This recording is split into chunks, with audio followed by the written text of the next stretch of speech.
Alright guys, today I'm going to show you how to change blades on a third generation Toyota 4Runner. So the first thing you're going to do is pick up the blades. They're 17 inch on the third generation 4Runners. You can always refer to the little booklets they have at the different places like Walmart, Pep Boys, AutoZone.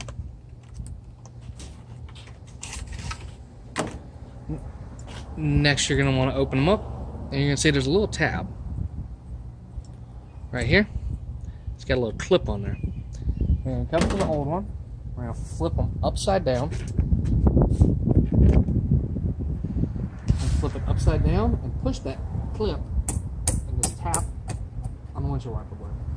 Now loosen it just enough to where you can slide it off.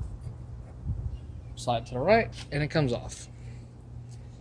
Now these are the cheaper wiper blades, but I live in Florida and where I work, it's very harsh on wiper blades. Next, we're going to line them up. So we're going to want it just like this. We're going to flip this little tab to the inside. We're just going to pull up.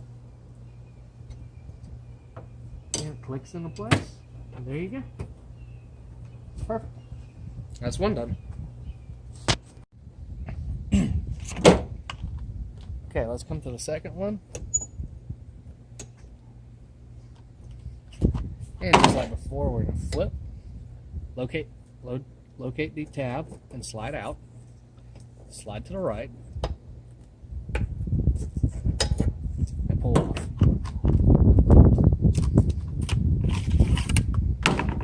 Next, we're going to put it in, turn that tab, so we can slide it up.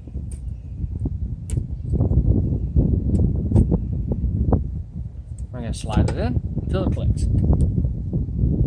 And that's all there is to changing the front ones. That's how you change the front windshield wiper blades on a third generation Toyota 4Runner.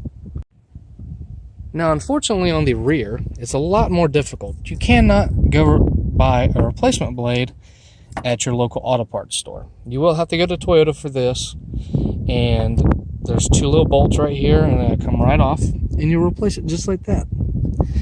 Now you could take the rivet out and rig something up for a windshield wiper blade if you needed to. But it's much easier just to go ahead and go to Toyota and get the new windshield wiper blade. Thanks for watching, guys. If you have any questions, please comment below.